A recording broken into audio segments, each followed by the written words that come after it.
You had an idea, a real one. You worked on it for months. You filled notebooks. You lost sleep. And then, because you trusted him completely, you told your best friend. 6 months later, you see his face on a magazine cover. Your idea, his company, $10 million. What do you do? What do you say? And who do you become after the person you trusted most in the world chose money over you? You have known him since you were children. Literally since you were children, the same school, the same street, the same everything. 20 years of friendship. The kind that doesn't need explaining. The kind where you finish each other's sentences and know exactly what the other person is thinking before they say it. He was there when things were hard. You were there when things were hard for him. That is what you thought the friendship was. Unconditional. Permanent. The kind that money and success and competition don't touch, because some things are above all of that. You spent 8 months developing the idea. Market research, product sketches, financial models, a complete business plan that you had rewritten 17 times. You knew the industry inside out. You had identified a gap that nobody else had noticed, or if they had noticed, nobody had figured out how to fill it the way you had. And because you trusted him completely, because after 20 years of friendship there was no version of the world in which he would hurt you, you showed him everything. The notebooks, the models, the research. You talked through every detail over 3 hours at his kitchen table, answering every question he asked with complete openness. 6 months later, you are scrolling through your phone and you see his face.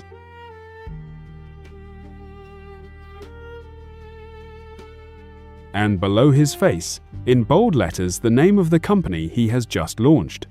The product, the pitch, the market positioning. Everything you spent 8 months building now wearing his name and his face and his story. The feeling that arrives is not anger, not immediately. The first thing that arrives is something more like vertigo. Because the world you understood, the one where your best friend was safe, has just revealed itself to be something completely different from what you thought it was. The first call you make is to him. Of course it is. Because some part of you still cannot believe it.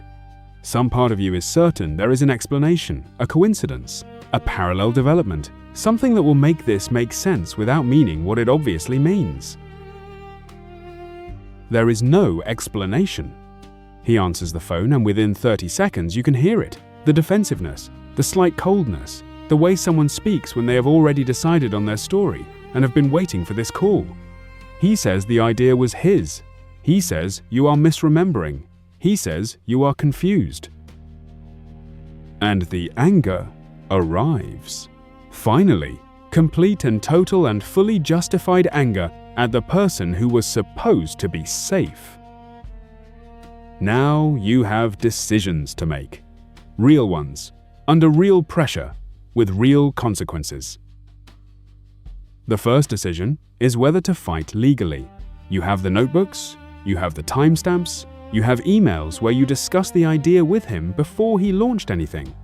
A lawyer will tell you that you have a case, possibly a strong one. But they will also tell you that it will take years and cost money you may not have, and the outcome is never guaranteed, even when you are completely in the right. The second decision is whether to go public, to tell the story, to let the people in your shared world know what happened. This has its own risks. You might look bitter, you might damage your own reputation fighting someone who is currently winning, you might spend your energy on destruction instead of creation. The third decision, the one that almost nobody considers first, but that almost everyone who comes out well on the other side eventually makes, is to build something new. To take the anger and the betrayal and the humiliation and convert all of it into fuel. To prove, through what you create next, that the idea was never the most valuable thing you had. Here is what the betrayal actually cost you, and here is what it couldn't touch. It cost you the idea, or at least the first mover advantage on that particular idea. It cost you the friendship, which is a larger loss than most people expect, even when the friend has proven themselves to be someone completely different from who you thought they were. Grief for a friendship is real grief, even when the person is still alive and simply revealed themselves to be someone you never actually knew.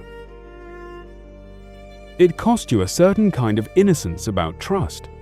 The specific innocence of believing that the people closest to you are immune to the kind of behavior you read about in business case studies but never expect to experience personally. What it could not touch, what no betrayal can touch, is the mind that created the idea in the first place. The 8 months of research and thinking and iteration, the capability to identify the gap, the ability to build something from nothing. Those belong to you and only you.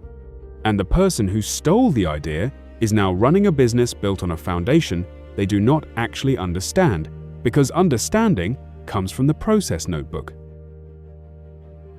The lessons from this are not cynical. They are not never trust anyone or never share your ideas.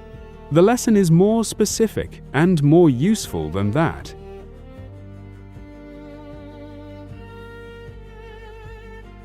Protect before you share. Not because everyone is a threat, but because protection is what makes it safe to share freely. A non-disclosure agreement is not an insult. It is a foundation. It is the thing that lets you be completely open without being completely vulnerable. The person who refuses to sign an NDA before hearing your idea is telling you something important about who they are. Document everything. Date your notebooks. Send yourself emails summarizing conversations. Create a paper trail not because you expect to need it, but because having it means you never have to worry about needing it. And understand this: the people who succeed after betrayal, who build something larger than what was stolen, are almost always the people who stopped trying to get back what was taken and started building something that couldn't be taken in. The same way. Something with their name on it from the beginning, something protected, something that grew from the knowledge that they had already survived the worst kind of professional betrayal there is and were still standing. Your best friend stole your idea. He built a company with it. He made millions. And you have a choice about what that means. Not about what he did that is fixed, but about what comes next. About whether this is the story of something taken from you, or the beginning of the story of everything you built after the thing that was supposed to stop you. The notebook is still there. The mind that filled it is still there. The capability to see what others miss is still there. He took the idea. He could not take you. So what do you do next?